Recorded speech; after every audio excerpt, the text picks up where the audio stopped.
Good afternoon, welcome to Rebellion Off-Road. This weekend is going to take part in our garage. I've got some noise from my brakes and I don't know what brakes are causing the issue, but I decided to change out the brake pads. It's been about 3 years since new, so we're going to go with these new one called Power Stop, the Extreme Pack.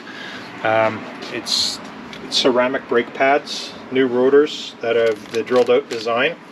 So it's supposed to give you greater stopping power. It's supposed to just all around last longer. So let's get into it and let's take this stuff apart. By no means is this an instructional video. It's more of a just, this is how I do mine. You guys will have to take care of yourselves, look online, find out the information you require, proper torque specs and so forth. Okay, so what I've done, I've taken all the tires off the vehicle, took all the lug nuts off.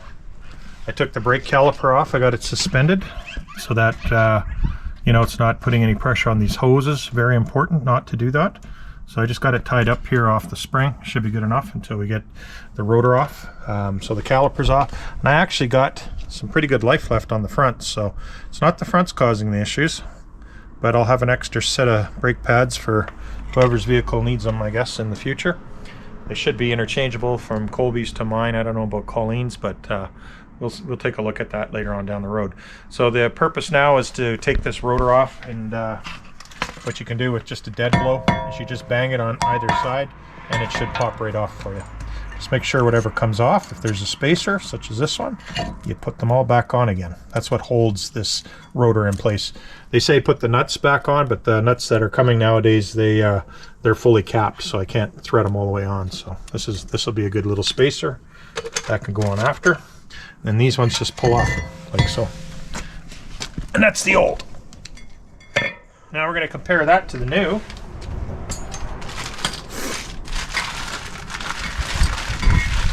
And I wanted to go with the TerraFlex big brake pad, but just too much money for what I use it for. And just looking at these ones in 3 years, it doesn't look that bad. So I just want to compare the size difference. About the same size, everything all around. So, but they got the slotted the holes in the slots here, and what that's supposed to do is clear any dirt and debris out of your rotors while driving. It also heat dissipation. So, and they're all marked on them, which is really cool. So the slots, these grooves here point to the back of the vehicle.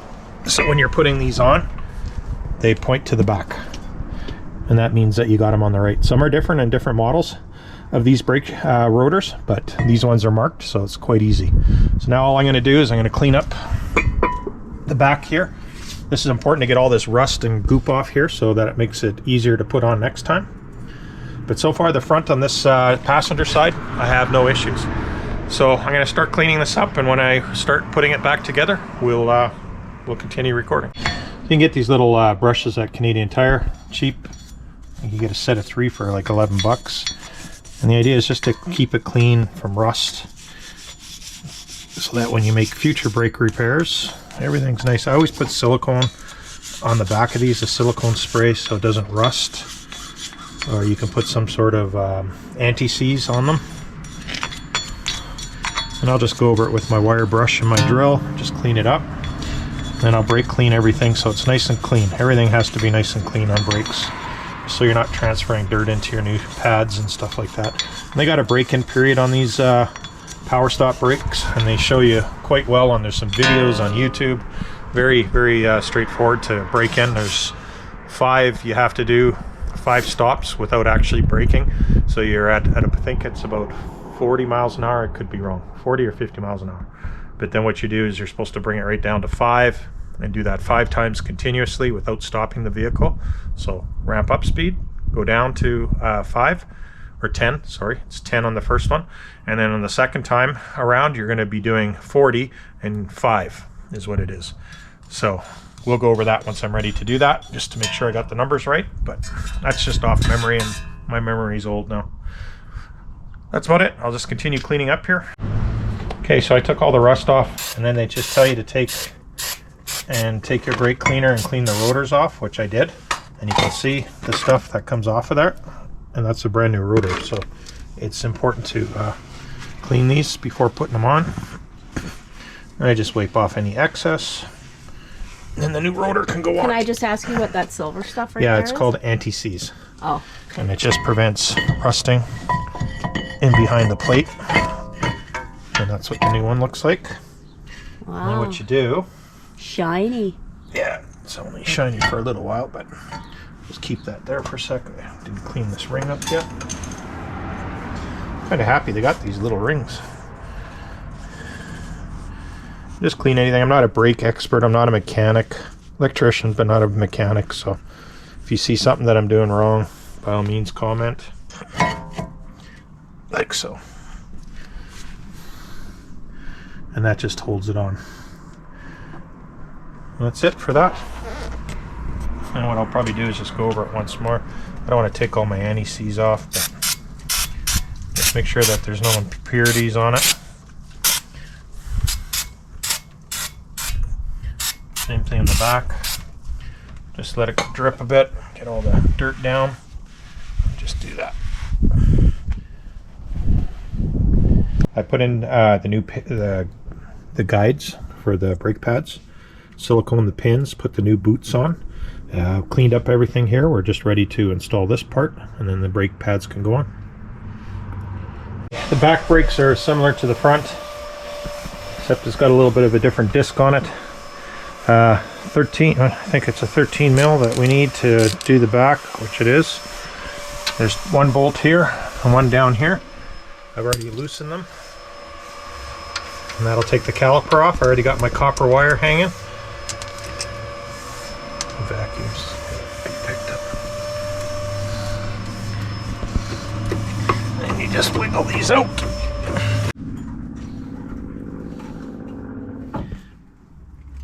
So we just hang this up out of the way so that the brake lines don't get stressed out. Get that out of the way. Next we got these big suckers. They're 18 mils and they go, there's one down here and there's one right here. So one right here and one down here. And that'll take this caliper bracket off and expose these brakes. The back brakes are the ones that are causing the issues. Oh, you found that out? Yep, the hard way. Okay, I don't think I can use that. Okay, I'll take these off and I'll come right back.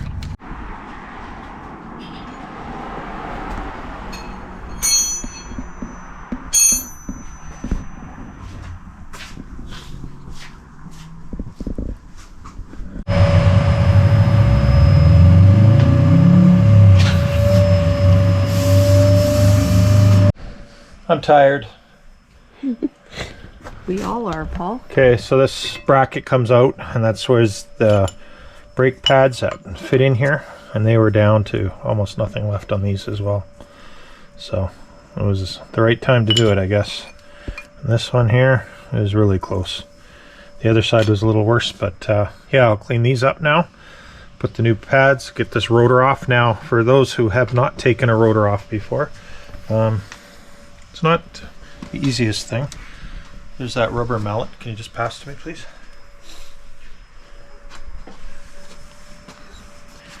So this rubber mallet, you just have to hit it on sides. And then they got this little retaining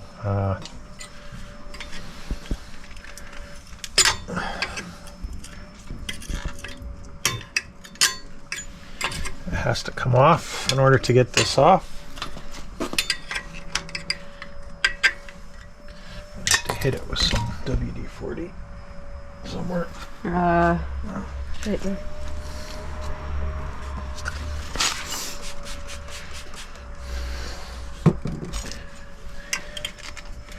You just knock it back on a bit. WD-40 will get in there. The back tires are always seems to be the worst. I don't know why, but I know for loading wise, and that's where all the tent is and all the weight, so yeah, it makes sense. There it is. A little retaining clip that comes off. Now you can bang these things until they come off. The brake's not on, so because there's an emergency brake in here that's half moved, so you just have to work this off. So I'll get this off. You can just see how rusted it is in there. Dirt. You know, so I'll clean all this up in here. These are the emergency brakes. I never use them, so they should be plenty good for what I need it for. But yeah, I'll clean all this up. This front mating surface has to be clean. Get all the rust, especially here, because that's where the wheel gets hung up if you don't keep that rust away. I'll clean up all the studs, and we'll start putting it back together. Okay, so that's all cleaned up. Now I'm just going to put some anti-seize on this back plate here, so that when you put the rotor on, it doesn't rust to it. And then we'll start putting the assembly back together. Cleaned up all inside there, give it a little bit of loving. Just give it a little bit of lithium grease, just to keep the rust out. That's about it for now. Be like new shortly. So this is just anti-seize, and I'll put it all the way around this whole entire thing here. And then what you should do is clean this with brake clean on both sides of the surfaces. It gives off a silver oxide or some sort of coating from factory, so it's best just to get that cleaned up. Show the container of that stuff. Yeah, it's just called anti-seize, silver grade. There's different grades you can get.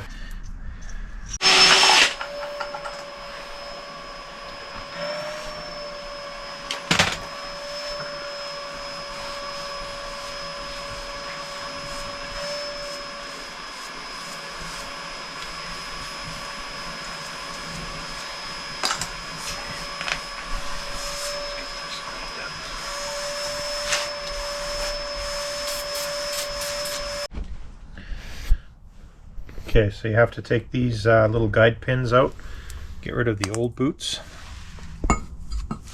and you just pull this old jacket off if you can get it off. Discard that, clean up some of the old grease that's on it, and just take your brush and just get some of the crud that's in the corners out. Now the only thing that I have a beef with the Power Stop package is that they don't send enough of that grease, that silicone. What silicone is? That's this little bit here that you get for both sides, and there's barely enough to do, you know, what you need to do. So you got to use it very sparingly, and I don't like doing that. Just bring it up onto the edge, put it all over the place. It's a high temp silicone. High temp grease for that matter. Just get it all around there. Then you grab a new boot, Das Boot, put it on, click it in, like so. Do the same thing on this side. Just take your fingers so you're not distorting the boot. Like so. There, that's the way it goes. So now the next thing I got to do is put these clips in. There's 1, 2, 3, 4. That's their clip retainers, like those ones there. And what that'll do is keep the new brake pads in place. It's basically these clips here that have to go in. And there's 4 of them, and it's a pain in the butt, but it has to do it. I'll show you once I get those back in. So this is the difference in the pad width. You can see that it's quite a bit bigger than the other. Now these are not easy to put in, but they have to fit in these guides, and I'll show you how that's all done after I get it in place. A little hard to do when on camera, but they fit. They have to, obviously 2 here will fit like this. They sandwich the rotor on either side. So. Oh, okay. And they tell you to put some of that grease on the ends of these, and then where the pushes against the brake pads. Okay. Okay, so the brake pads are installed. Everything's worked out here. These are very hard to put on with these new clips. The Power Stop clips aren't as easy. I had to swap one out and put one of the regular ones back in. It's just too hard to do. So next I will compress the cylinder here. I'll compress the cylinder flat because I got new brake pads that's wider. So then I'll put some silicone grease on there. I'll clean this up again, put it back on. And that's it for our brakes until tomorrow. We'll take it out on the road and do some braking. Okay, the final step is we've cleaned out the mating surface to the rotor surface, and then I just put some silicone spray on it. I like to do that just so it doesn't rust. and it's easy to take off. That's it for the brake job. Really, it's pretty straightforward with the kit. We'll let you know how it is after a few months of driving, or I might even touch bases next time we're out just to see how it did with weight on it and stuff like that. Good morning, welcome back to Rebellion Off-Road. Today we're gonna set the brakes that I put on last night. Pretty sore today. Not used to doing all that kind of physical labor, but hey, it's done. Yeah, stay tuned. We're gonna go do this out on somewhere on the road where I can reach the speeds that I need. So we'll just find a place to go? Yep, absolutely. Okay. I'm going to reach up to 64 here, and then I'm going to slam on, not slam, but heavy brake my vehicle. 63, 64, down to 0, or 5, I think. Yeah, it's 5. Shit. Back up, down to 8. 64.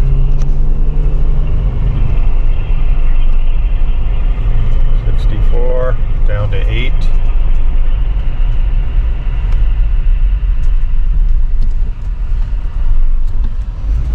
Up, hard to do. Still coming in. No kidding. 64. What's this one? Same one. This is 2 tests. Down. 8. Go again. 64. Down to 8.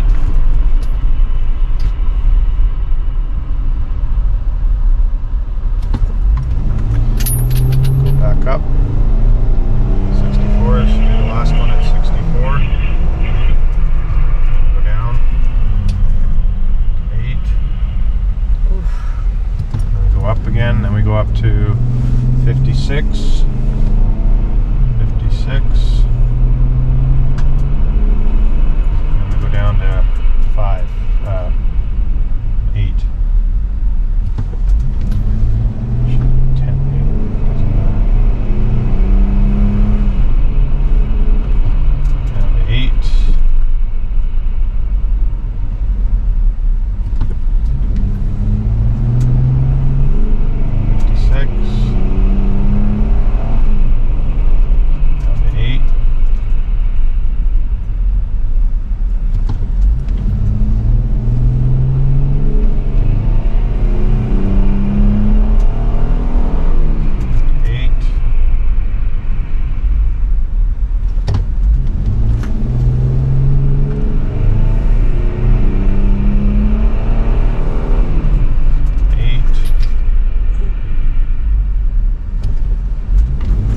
Last one.